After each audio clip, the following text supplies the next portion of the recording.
Pessoal, já deu start aqui na gravação. Se desculpa que eu tô meio que a garganta ruim, mas dá pra gente seguir aqui com a aula. É, Antes de iniciar aqui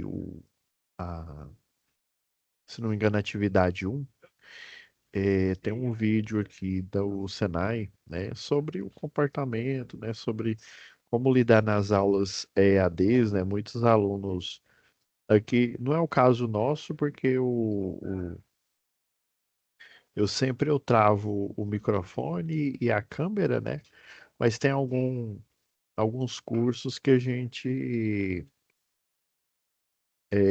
por exemplo, que tem que fazer chamada, não é o caso nosso aqui não. E aí, às vezes a gente pede para ligar a câmera. Então, quando é esse caso aí, né? A gente tem que tomar algumas precauções. Aí o Senai pediu para a gente veicular no início das gravações das aulas, tá? Isso iniciou a partir de ontem. Eu vou compartilhar ele aqui, tá? Compartilhar ele com som. Depois a gente continua com a programação normal.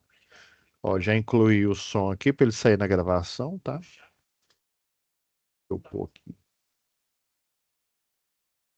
Vou iniciar aqui o vídeo com a orientação. Como aproveitar melhor sua web aula via Teams? Participar de uma web aula é mais do que entrar na chamada, é estar presente, focado e respeitando o momento de aprender. Vamos às dicas? Escolha um lugar tranquilo, bem iluminado e sem barulhos. Isso ajuda você e toda a turma a manter o foco na aula. Entre na sala alguns minutos antes do horário. Assim você consegue testar a internet, o áudio e começar a aula com calma. Sempre que possível, mantenha a câmera ligada. Isso mostra envolvimento. Mas lembre-se, esteja com roupa apropriada, em um local adequado e cuide do que aparece ao fundo. Você está em um ambiente de aprendizagem. Quer falar? Use o chat ou a função levantar a mão. Respeitar o tempo de fala do outro ajuda todo mundo a participar melhor. Evite distrações durante a aula. Feche outras abas, guarde o celular e foque no conteúdo. Esse é o seu momento de aprender. Em caso de dúvidas sobre o conteúdo, fale com seu tutor ou tutora. Para dúvidas sobre acesso ou uso da plataforma, procure um monitor. Use o AVA, ele é o seu canal direto com a equipe. Você faz parte da aula e a gente está aqui para ajudar você a aproveitar o melhor dela.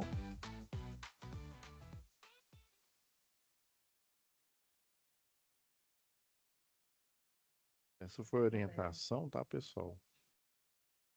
Sobre as web aulas aí, né? Porque tem aluno, né, que quando deixa a câmera ligada, né, não coloca um pano de fundo.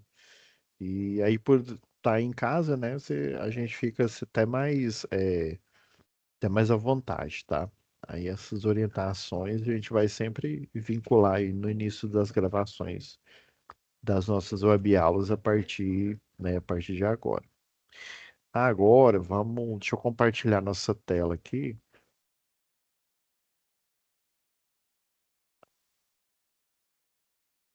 Última aula, a gente falou do fórum, né, do fórum de discussão, né? Até pedi para a monitora colocar aqui um material extra aqui, né, que é a orientação da.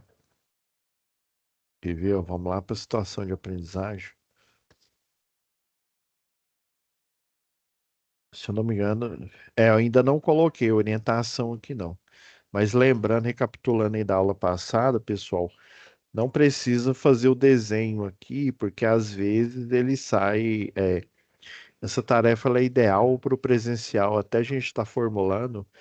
Aí por isso que eu pedi para vocês e passei o material extra, né?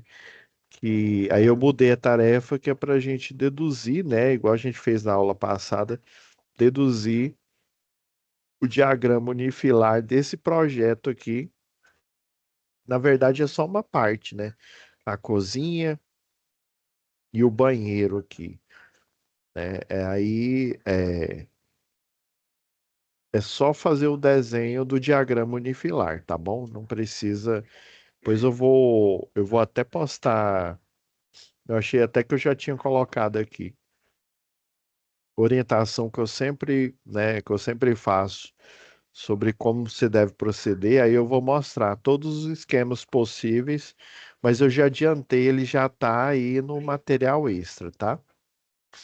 Em cima lá da aula um aqui, ó. Agora, hoje, a gente vai começar. Bom, geralmente a Soul-C, ela tem mais aulas, né? Vocês foram dependendo aí do dia, né, que é veiculada a aula, a gente tem às vezes até 12 aulas, né? Ou seja, praticamente o dobro dessa daqui. Então, eu vou ser bem sucinto e nessas atividades aqui tem duas opções de arquitetura, tá? Eu vou dar uma olhada na arquitetura que está disponível aqui para vocês e a atividade um eu vou trocar essa arquitetura por uma que tem a cota, né, do projeto, do arquitetônico, porque é mais fácil da gente fazer o cálculo de dedução, tá? Do projeto com as cotas, porque você precisa calcular não só a área, mas o perímetro, né? Quando a gente for alocar, por exemplo, a potência, que são as cargas, né? Chamam de carga, mas no final das contas é a potência mesmo. É de iluminação, tomada de uso geral e tomada de uso específico, tá? Eu vou baixar aqui a primeira atividade, baixar primeiro a situação aqui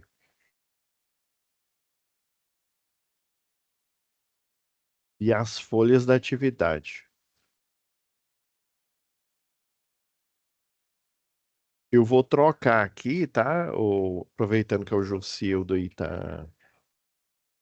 Eu vou colocar uma arquitetura. Essa arquitetura aqui, o problema é que ela não tem cota, não tem as medidas. Deixa eu ver o arquivo aqui que tem a medida. Projeto.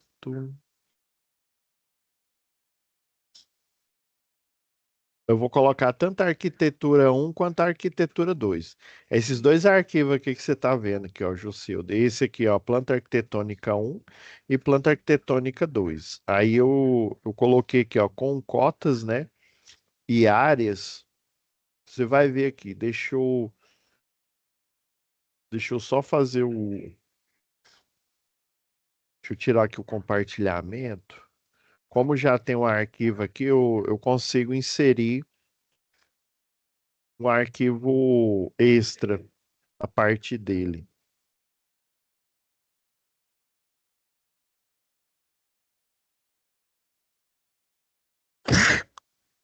Desculpa aí, José. Eu vou inserir ele aqui. Aí eu já vou inserir o da arquitetura um e da arquitetura 2. Deixa eu só alterar aqui na plataforma. Está difícil. Eu vou podar a folha de resposta da atividade um, arquitetura. E tanto a um quanto a 2 a gente vai usar. Deixa eu ver aqui. Edição. Achei.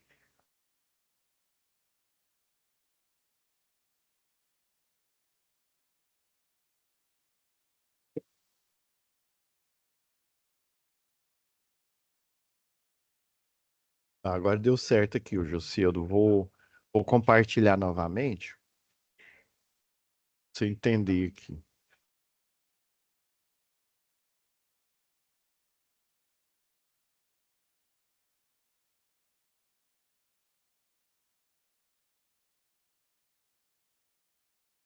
Ó,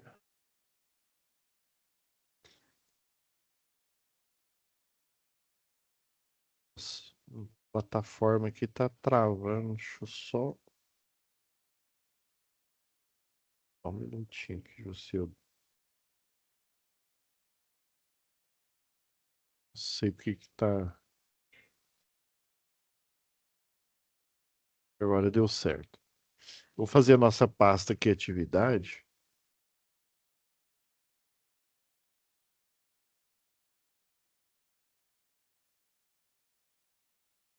Ah, eu já tinha feito. Tá bom.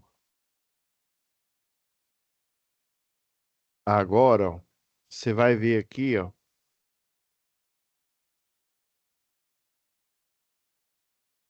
Ó, só tinha esse daqui, ó, arquitetura um.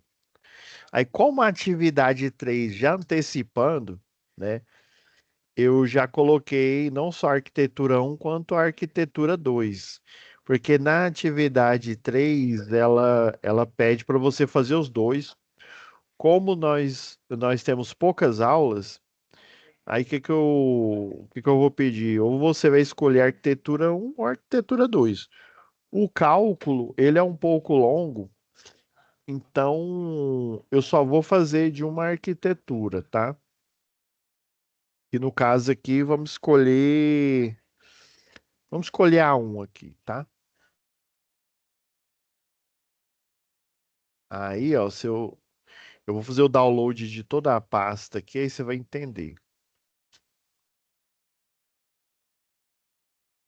Agora que é a TV1.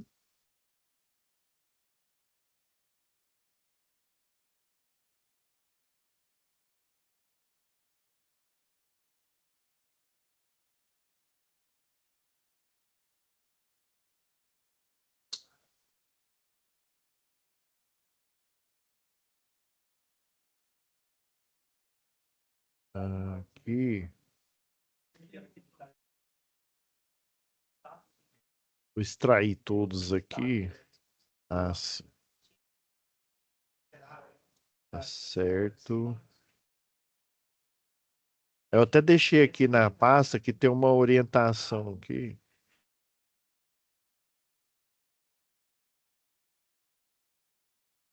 Agora vai dar certo. Então, o arquivo original aí, Jusil, ele é esse daqui, ó. Por que que eu resolvi trocar? Está vendo aqui, né? Tem a arquitetura um, né? Tem a sala, a cozinha, o banheiro e os dois quartos aqui. O problema é que aí mostra que a escala. Essa atividade aqui é uma atividade, né? Porque o nosso curso aqui ele é 80%, ou seja, 80% aqui no EAD e 20% lá no momento presencial. O problema é que esse curso ele foi adaptado, né? Porque foi criado todo para o presencial. E o uso dessa prancha aqui sem a cota, ele é ideal para o presencial porque lá a gente usa o escalímetro. Aqui eu não tenho uma ferramenta nem que eu possa usar e nem que você possa baixar e utilizar.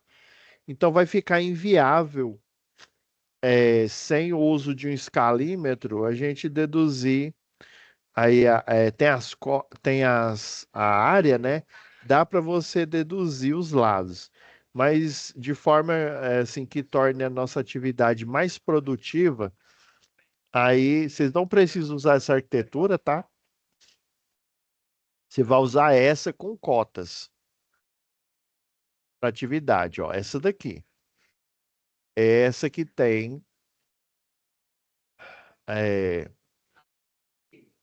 eu dar um zoom aqui. Tá vendo? Ó, tem as medidas e a gente vai precisar dessas medidas, tá? Aí o que que a atividade pede, ó? Aqui na plataforma, né? Tá aqui, ó. Segue a folha de resposta da atividade um no documento Word, tá? Tem a folha da atividade e também a planta baixa em PDF.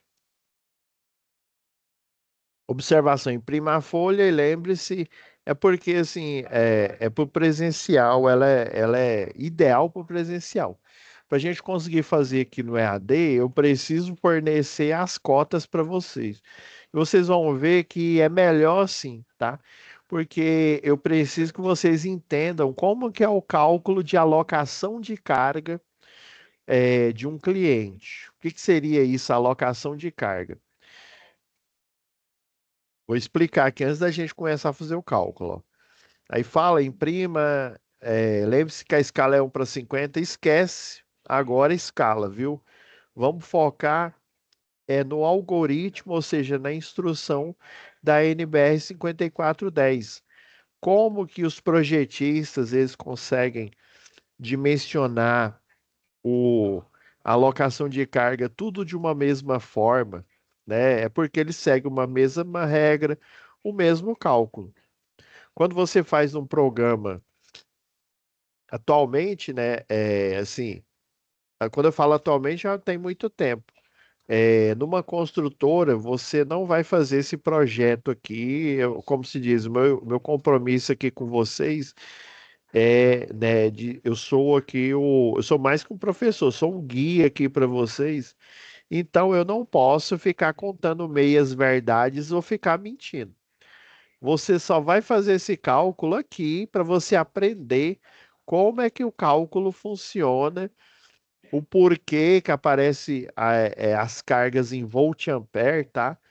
Mas na vida real, ou seja, você numa construtora, você trabalhando, caso você esteja trabalhando de projetista, você não vai fazer esses cálculos na mão, porque senão a empresa que te contratou logo, logo ela vai te mandar embora porque ela vai falir, tá?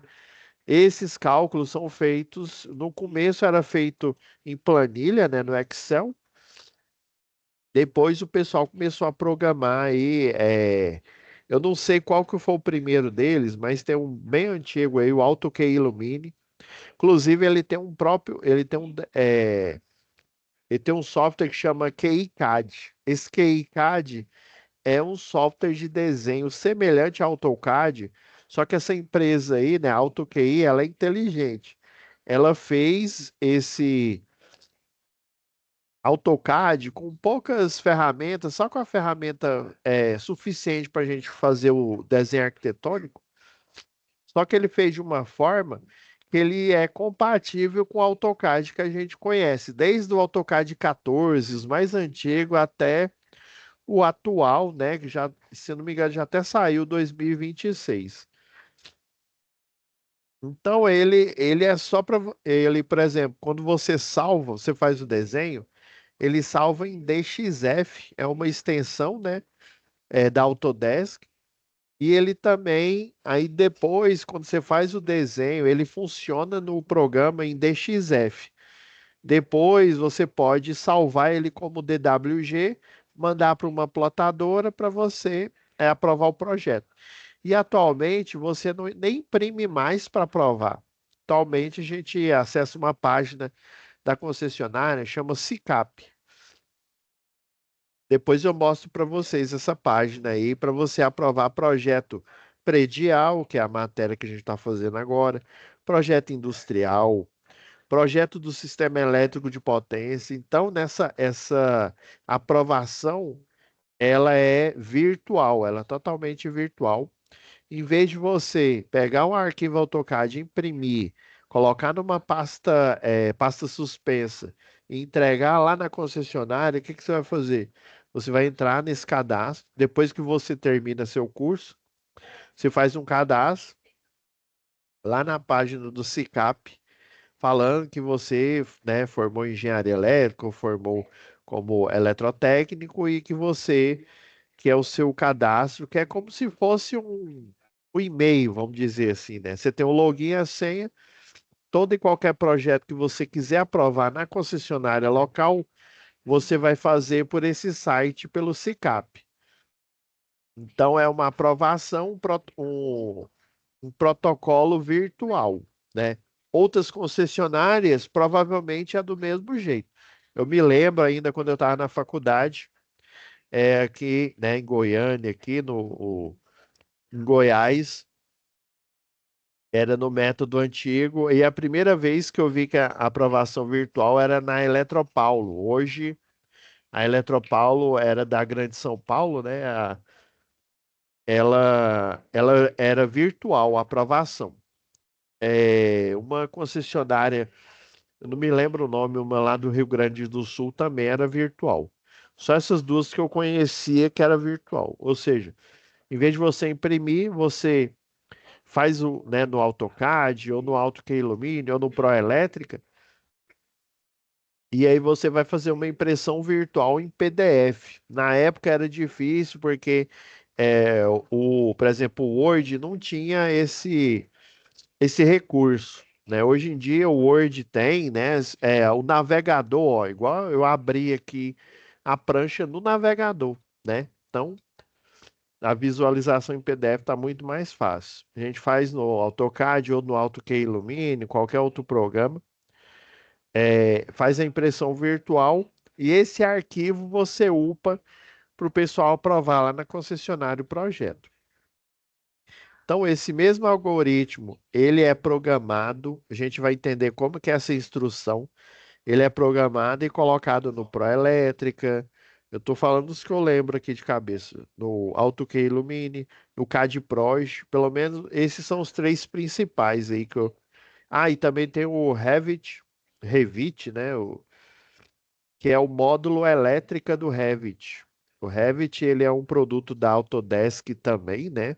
O mesmo criador do AutoCAD, só que ele tem a tecnologia BIM. O que que é a tecnologia BIM, professor? No projeto, o desenho, ele não é apenas um vetor, uma linha igual é no AutoCAD. Ele, além de um vetor, ele tem uma propriedade, por exemplo, um eletroduto, numa arquitetura BIM, né? No módulo elétrico, por exemplo, ele entende que é um eletroduto, ele não entende que é uma linha de uma cor, né? Ele entende que é um eletroduto e esse eletroduto ele tem um cabeamento lá, ele tem fase, ele tem neutro, ele tem retorno, dependendo do que está passando ali. Então, ele é inteligente e dá para você fazer o projeto de forma assim muito, mas muito rápida mesmo. Então, atualmente, se você é dono de uma construtora, dono de uma empresa ou trabalha numa construtora e sua construtora ou sua empresa não tem um, um programa desse, você logo, logo vai estar fora do mercado. Porque as aprovações hoje em dia são bem rápidas aí. O pessoal utiliza esse software para plotar a lista de material. Se vocês chegarem para trabalhar em uma construtora, em algum local aí, escritório, e aí te colocar lá para abrir uma folha de A4 e ficar contando material ali, ó. Vira, olha para um lado, olha para o outro, vaza dessa empresa o mais rápido possível, porque eles estão só fazendo você perder seu tempo. Hoje em dia não é mais assim.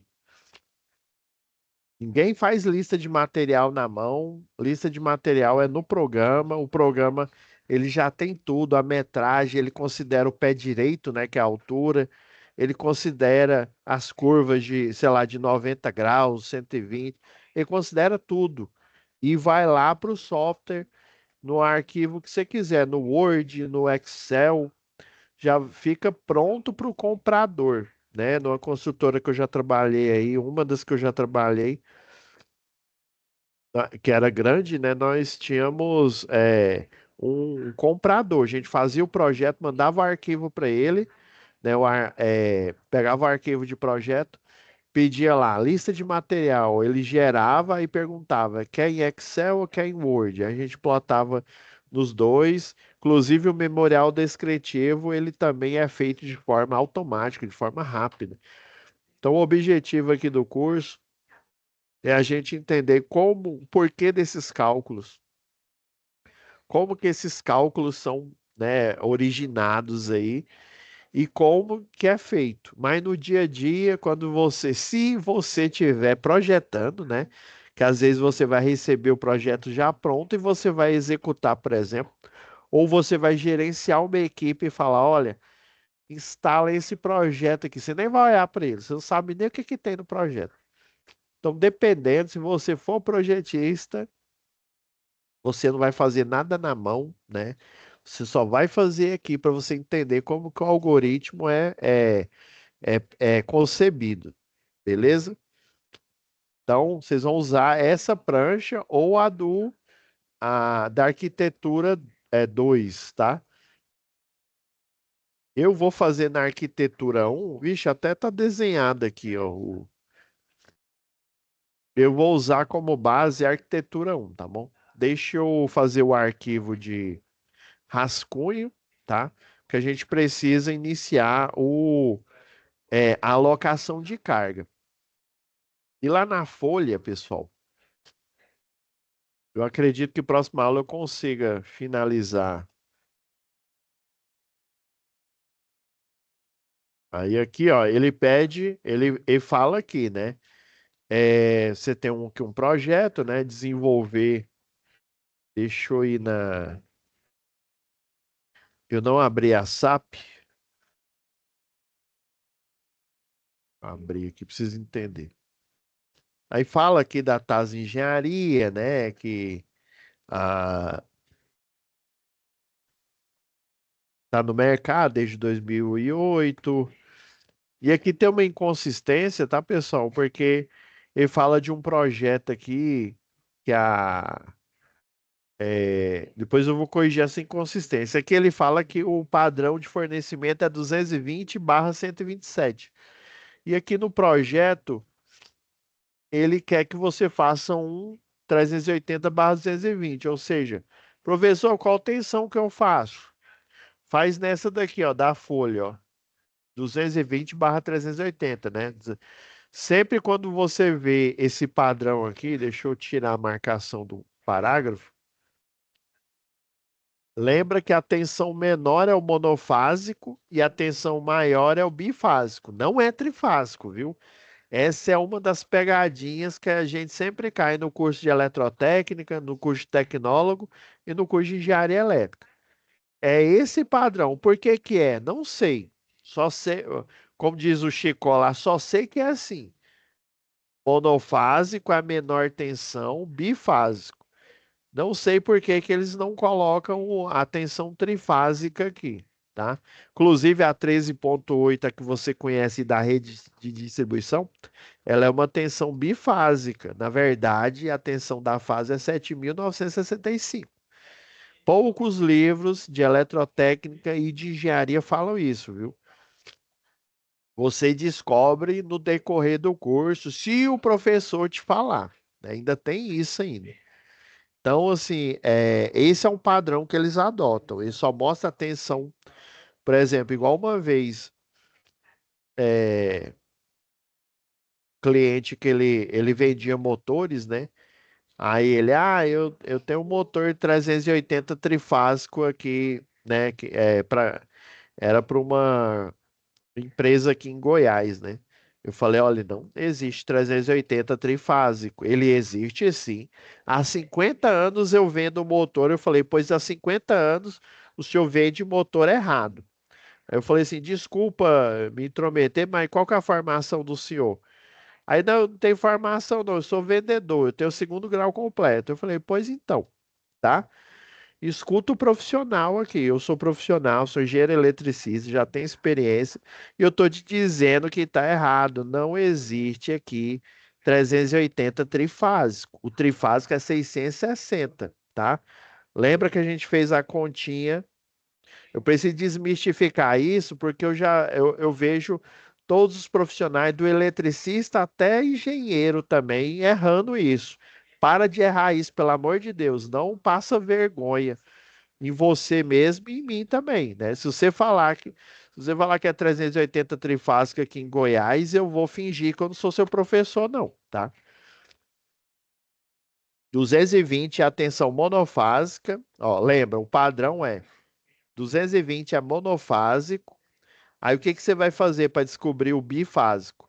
Você multiplica por raiz de 3, raiz quadrada de 3, ó. Deu 380, entendeu agora? Aí a tensão bifásica entre duas fases, quando você liga duas fases no 220, que é monofásico, vai aparecer, né, lá no multímetro essa tensão. Aí o problema é que a tensão trifásica é a bifásica vezes raiz de 3. Então você multiplica ela, ó, multipliquei aqui, por raiz quadrada de 3, que vai dar próximo de 660. Ah, deu 600. É, porque eu usei o número irracional aqui inteiro, né? Aí deu 660.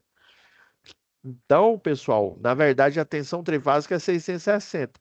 Professor, por que que a gente nunca enxerga ela? Agora eu vou dar a minha opinião e que eu concordei com o professor na época. Ele falou, ó, Pablo, é o seguinte, é o equipamento que a gente utiliza, né? O multímetro, né? A gente seleciona lá ele como voltímetro, né? Para aferir tensão.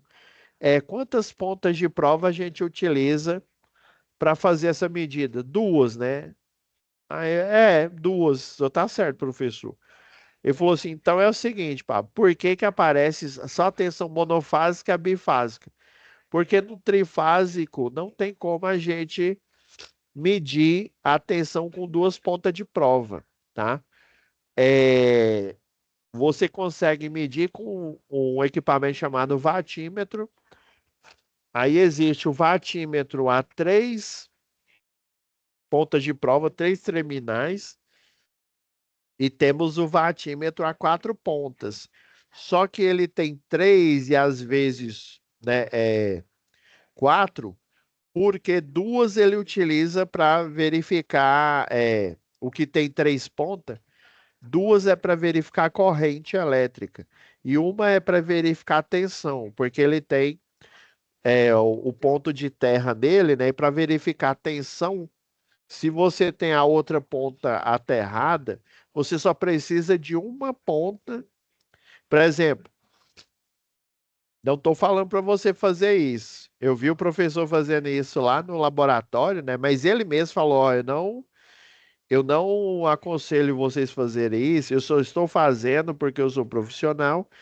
E eu sei como é que é o procedimento. O que que ele fez? Ele estava de calçado de segurança, aí ele mostrou pra gente, né? Ele é de calçado de segurança, ele falou, ó, não estou pegando em nada aqui, ou seja, não estou aterrado.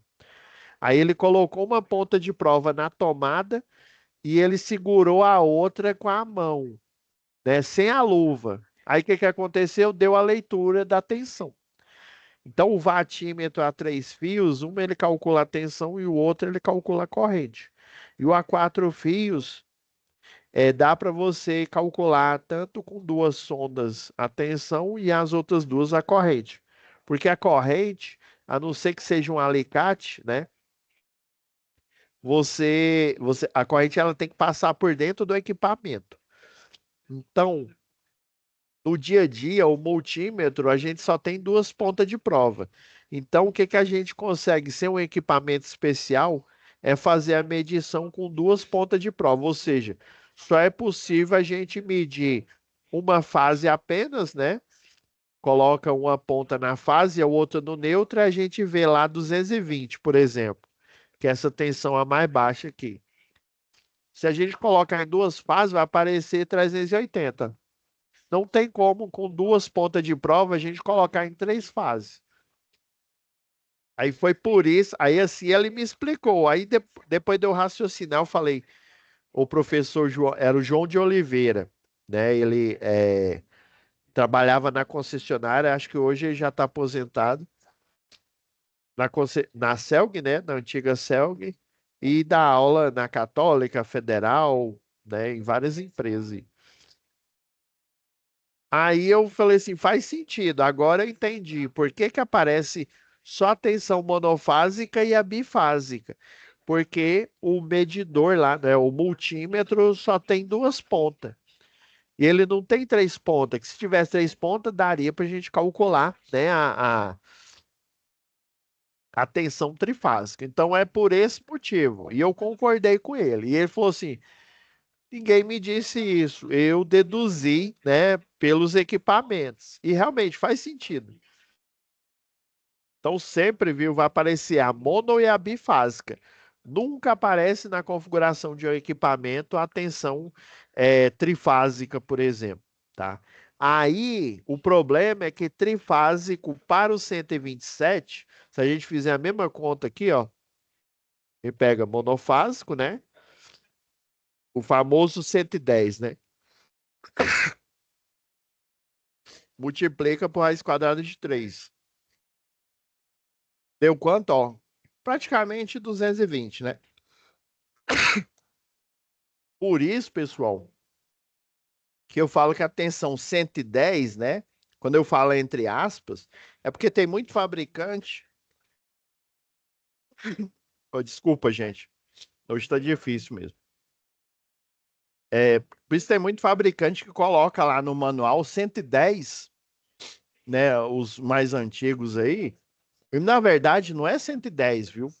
Isso é uma outra lenda, eu chamo de lenda urbana mesmo. Isso é uma outra lenda, isso é uma outra pegadinha da eletrotécnica e da engenharia, que eu não sei o porquê que eles, né, têm equipamento antigo, inclusive no manual das, deixa eu ver se eu acho um aqui.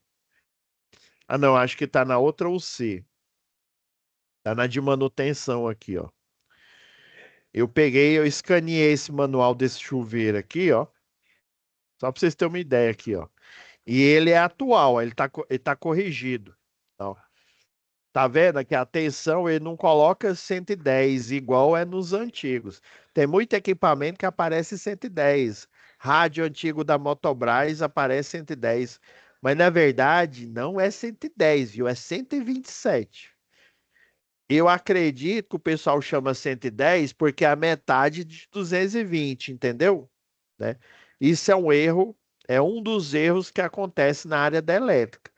Tem vários desses erros aqui, pessoal. Por isso que eu estou aqui para, né, para corrigir, para a gente não pagar mico, não pagar King Kong aí, na hora que a gente está na frente de um cliente, na hora que a gente está defendendo a nossa tese lá de mestrado, de doutorado, né, ou a graduação, né, para a gente não pagar mico, né?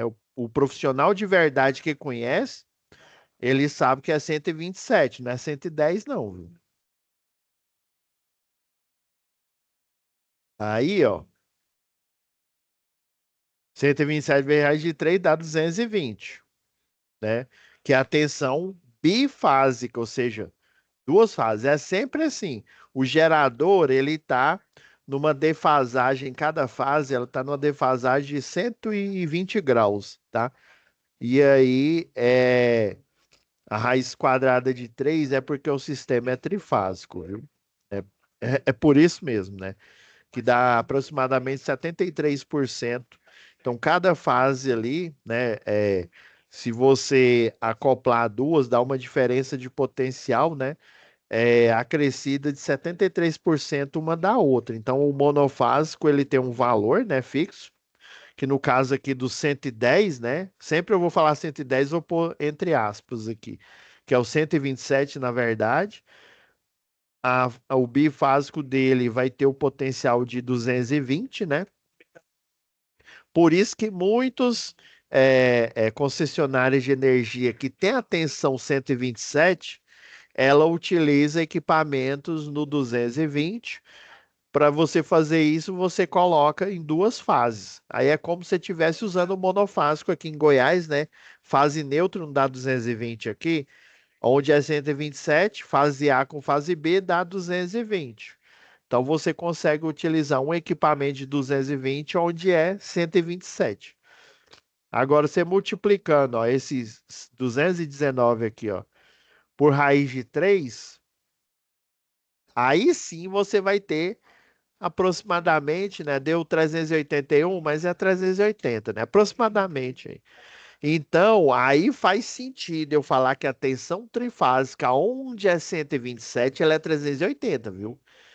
Se você falar, não acredita no vendedor, né? No vendedor lá de máquina elétrica, né? De motor monofásico, de motor bifásico. Ou trifásico, né? Dependendo aí, né? Ou monofásico ou trifásico. Então, não acredita, viu? O vendedor, pessoal, vocês têm que entender que o vendedor, o que que ele quer? Qual que é o sonho dele? É vender, não é? Então, às vezes o vendedor ele paga ali de, né, de entendedor que, eu fiz um curso aí na internet aí por, sei lá, um curso por correspondência, aqueles antigos lá, e eu me considero eletricista, né? Já peguei muitos na mentira. Eu fiz eletrotécnica. Aí eu peguei e falei né, para ver se ele realmente era. Ah, mas por quê, professor? O senhor agora é o caçador de mitos? Você é o Padre Quevedo aí da elétrica? Não, porque quando você vai comprar um equipamento, ainda mais um equipamento caro, uma vez eu estava acompanhando a empresa lá para a gente comprar uma máquina de corte a plasma. A máquina na época era 186 mil reais. Então, quando você tem a responsabilidade de comprar ou de orçar ou de validar um equipamento para a empresa, você tem que ter certeza. Você não pode comprar com o primeiro Zé Pica-Fio, o primeiro vendedor que só vende e que ele não conhece do equipamento e que ele fala besteira que aqui em Goiás o 380 é trifásico. Não é, é bifásico, tá bom?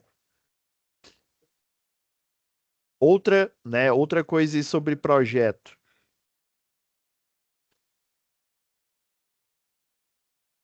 Então a gente vai fazer um cálculo aqui, ó. Qual que é a primeira tarefa aqui, ó? Depois que a fala aqui, que tenha o engenheiro eletricista, aí se eu não me engano é a técnica Fernanda que vai ajudar ele aqui. Isso mesmo, ó. Então a Fernanda aí vai ter que estudar as plantas, né? Arquitetura um e arquitetura 2. No caso, nós vamos fazer só a 1, tá? Disponibilizadas pelo cliente. Ela fará o levantamento de cargas elétricas através da previsão dos pontos de consumo. Esse levantamento, pessoal, às vezes você pode entender que ela vai no local ver o que está instalado. Me fala se você entendeu isso, né? Vai ver o que está instalado. Esse levantamento para você ver o que está instalado e você dimensionar chama-se as-built do elétrico, como construído. Não tem nada a ver com o que ele está pedindo aqui. Esse levantamento de carga é o cálculo, até aqui está falando, ó. Dica: faça o lançamento de pontos de energia na planta e divida os circuitos conforme a NBR 5410. Então, existe uma regra lá na NBR 5410 que ela prevê pontos de carga. Professor, por que que eu tenho que prever ponto de carga para um cliente? Vamos supor, você está fazendo um condomínio aí de casas, um condomínio aí de apartamento. É, Outra vez, eu vou falar de novo do vendedor. O vendedor, né, o pessoal lá da construtora vai vender. Se ele colocou para venda, ele não sabe nem quem que é esse cliente. Se o vendedor não sabe quem que é o cliente, quem que é o perfil, quando eu falo cliente, não é o nome que eu estou dizendo, mas é o perfil desse cliente. Será que esse cliente é de alto padrão, é de baixo padrão? Será que esse cliente na casa ou no apartamento, ele, né, faz mais sentido a gente falar de casa, né? Vai ter uma piscina, por exemplo, vai ter um portão eletrônico, porque se for um apartamento, provavelmente tem a área lá da piscina, né? A área da churrasqueira, né? Tem o salão de festa, o mezanino, né? Então, assim, na verdade, o projetista nenhum sabe o que que o cliente tem, porque às vezes, né, na maioria das vezes, ele é contratado igual lá no escritório. Chegava lá, ó, a gente tá, sei lá, a Moreira Hortência, chutando uma aqui, né? Moreira Hortência aqui, pedindo para vocês fazer um projeto elétrico de um apartamento, de um prédio aí de apartamento de 25 andares, 4 por andar, tá? É, Aí você pensa, será que esse cliente, ele tem, sei lá, qual que é a geladeira que ele usa? Quantos equipamentos que ele tem? Será que ele tem um home theater? Será que ele tem, né, uma batedeira? Será que ele tem um micro-ondas? Então, pessoal, já vou desmistificar logo. Não tem como a gente saber. Peraí, então como é que eu vou fazer um projeto para um cliente que ele nem existe ainda? Que a construtora pegou lá, sei lá, não sei quantos milhões e tá, né? Pede o projeto, você projeta, ou seja, você desenha, você calcula, entrega para o pessoal da execução, né? Sempre na nossa área aqui, né? Na área da eletrotécnica, na área da engenharia, nós temos duas etapas. O projeto, que é o quê? É o planejamento. Você faz. o desenho, você faz o cálculo, e o desenho, o cálculo, ele é uma projeção do que vai aparecer na vida real, ou seja, é uma projeção dessa arquitetura aqui, né? Que vai ter uma sala, uma cozinha, um banheiro, dois quartos, tem uns que vão ter três e por aí vai, né? Se for de alto padrão, né? Ele é duplex, né? Ou seja, tem dois andares, é um apartamento para cada dois andares, ou um triplex, né?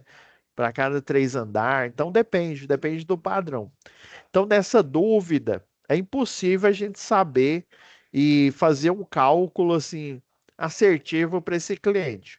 Tem clientes de alto padrão, né? Por exemplo, eu tenho os clientes ali Portal do Sol, Alphaville, que aí o projeto, até um cliente de alto padrão, é muito mais fácil você fazer o projeto do que, sei lá, um apartamento aí ou casa da Caixa. Por quê?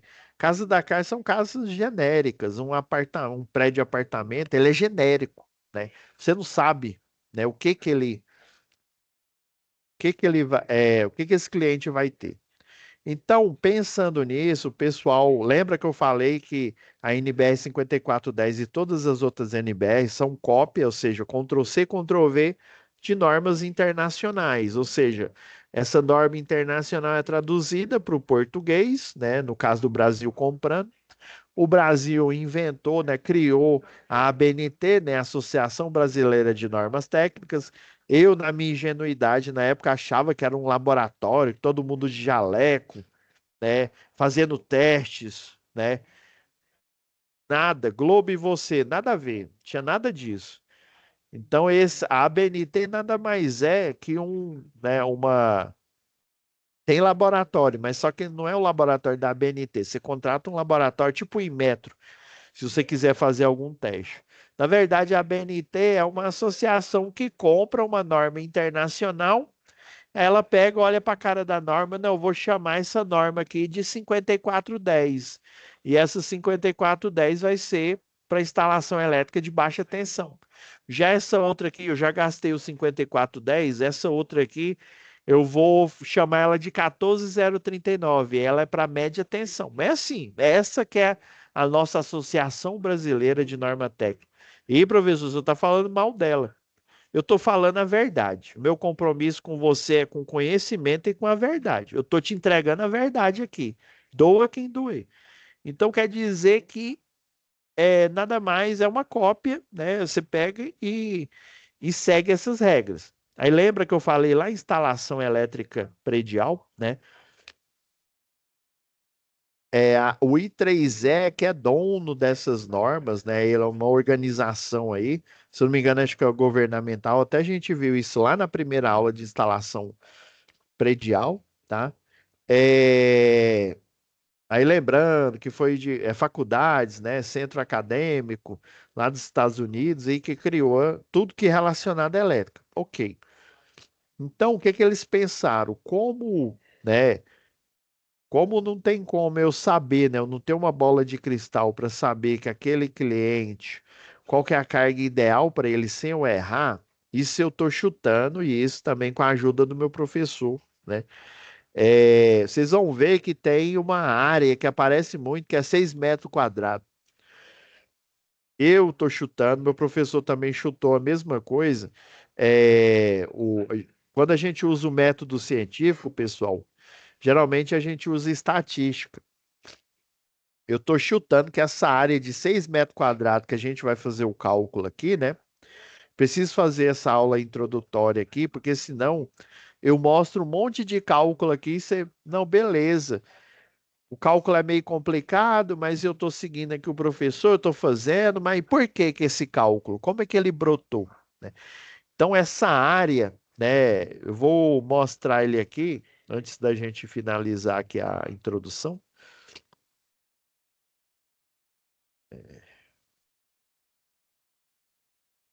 Eu estou na outra. Deixa eu só mostrar aqui o. Eu peguei a NBS 5410 e compilei a informação que a gente vai precisar aqui para essa disciplina, tá?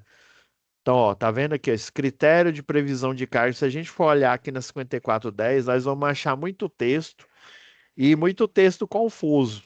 Estão vendo aqui que tem ó, área para área, ó, critério de carga de iluminação, para a gente descobrir qual que é a potência que vai ser alocada, ou seja, vai ser reservada para o ambiente sala, o ambiente cozinha, banheiro, quarto. A gente utiliza esse critério aqui, ó. Se a área for menor ou igual a 6 metros quadrados, nós vamos pôr por cômodo, né? No caso do banheiro aqui, ó, uma, uma carga, ou seja, uma potência, uma luminária, com potência reservada de 100 volt-ampere. E é volt-ampere porque é potência aparente. Lembra lá de eletricidade básica? Por que que a gente estudou eletricidade básica? Por quê? Porque a gente tem circuitos de tensão contínua, né? Tensão em corrente contínua e tensão em corrente alternada.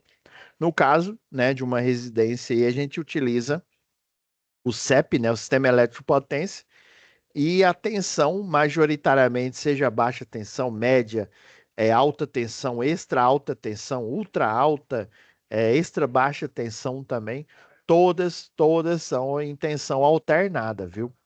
Algumas exceções, tem umas linhas de transmissão que emitem a tensão em contínua, que chamam HVDC, High DC, né? Current, né? É extra alta tensão de corrente direta, né? De tensão contínua, né? Eles chamam direct, né? Mas é tensão contínua. Traduzindo, adequando aí para o nosso português, é tensão contínua. Só que isso é só para transmissão, viu? Na hora que chega numa subestação aqui em Goiânia, por exemplo, ela chega em tensão alternada, tá? Aí, quando a gente fala de tensão alternada, lembra, né, lá em eletricidade que a gente falou de potência aparente, né? A maioria dos livros, né, inclusive, né, chama de S, né, potência aparente. A gente tem um fator de potência, né, na linha, né? A gente tem a capacitância lá na rede. A gente viu lá em eletricidade. Essa, esse ângulo aqui, né? A gente utiliza o triângulo retângulo. Esse ângulo aqui é o chamado fator de potência. A ANEEL recomenda 0,92, né? Então, o fator de potência é o cosseno desse ângulo, né? Aqui é a potência ativa. Essa daqui é em volt-ampere.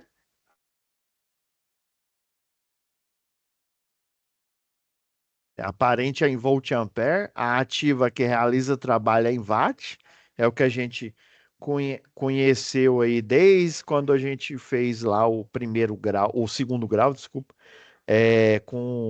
na parte da física, né? Só com circuitos de tensão contínua. Geralmente no segundo grau a gente só estuda tensão e corrente contínua.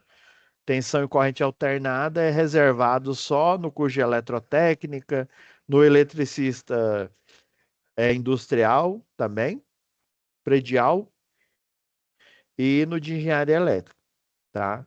Então, até então, né, para o segundo grau é só corrente contínua e a gente estuda aqui alternada.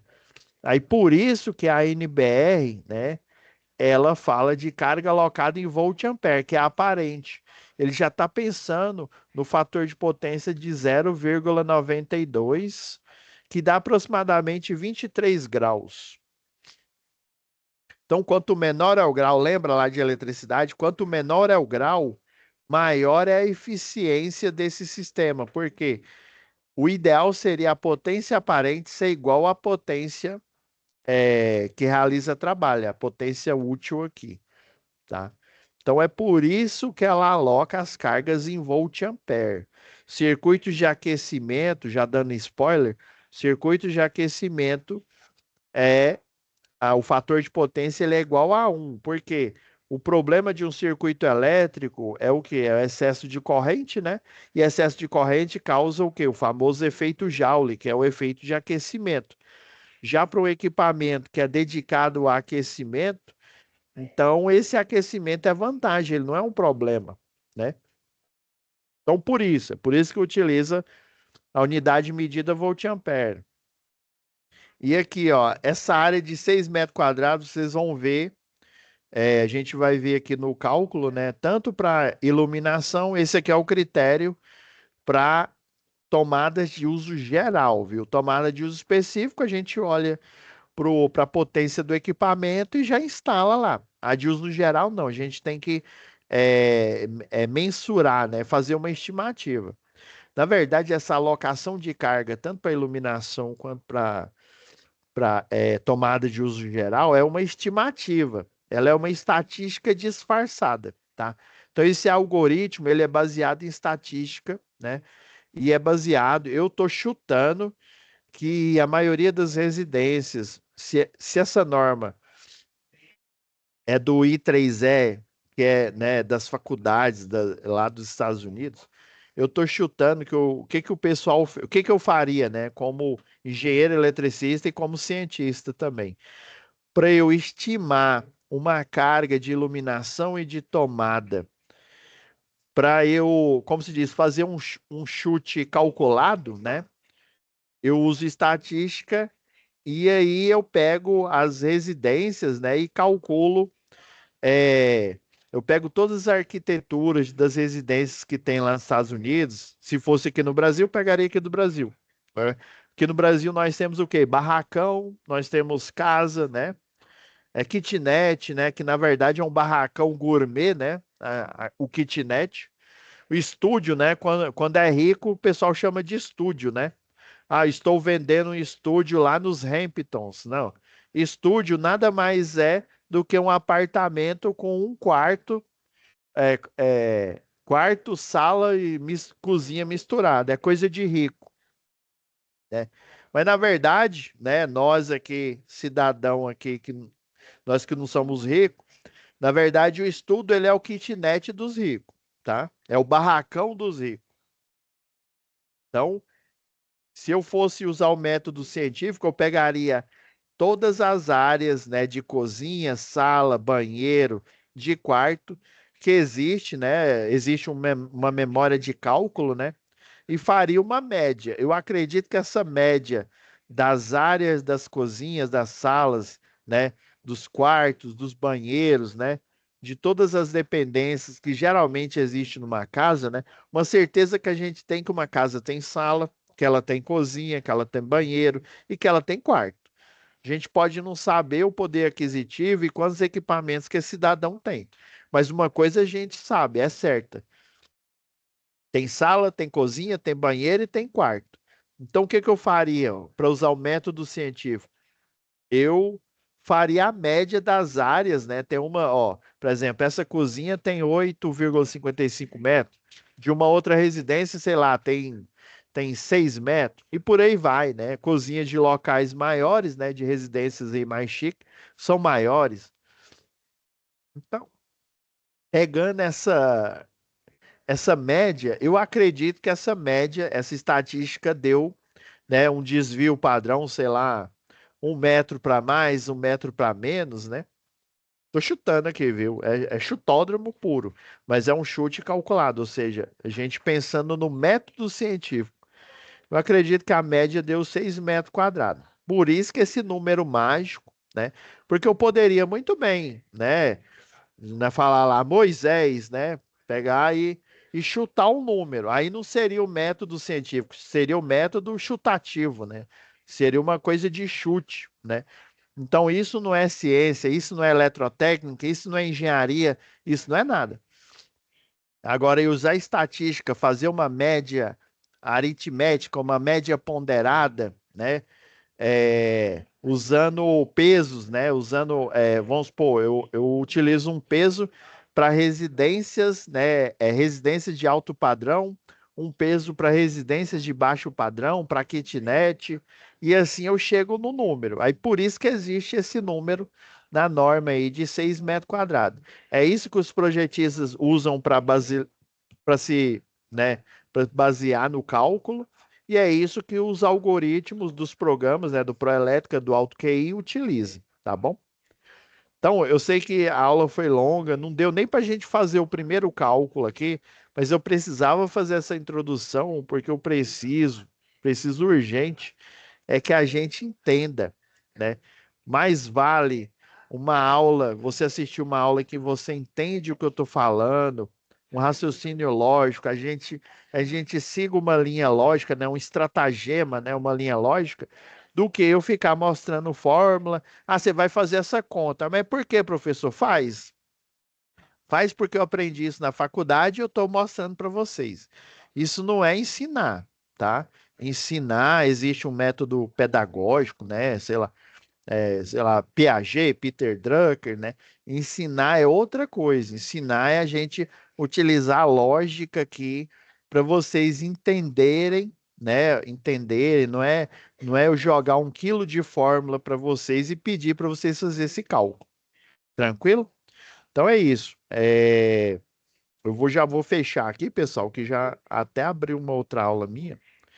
Aí na próxima aula a gente já começa, como eu já fiz essa introdução, expliquei o que que é né, qual que é a base do cálculo, mostrei a regra aqui rapidão, né? Aí já na próxima aula a gente já começa a fazer esse cálculo para alocação da carga de iluminação, depois a gente faz o cálculo para alocação de carga de tomada de uso geral. Tranquilo? Então é isso, pessoal. Deixa eu...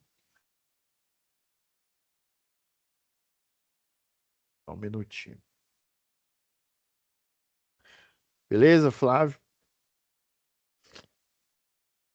Deixa eu liberar o áudio. Você tem alguma pergunta aí antes de eu finalizar aqui? Deixa eu liberar o áudio para você.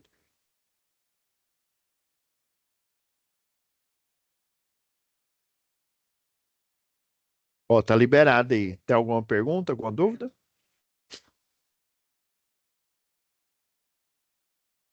Não? Não, então tá bom. Então, ó, fica com Deus e até, né, a próxima aula. Até amanhã vai estar disponível a gravação da aula de hoje, tá bom? Fechou? Fiquem com Deus, viu?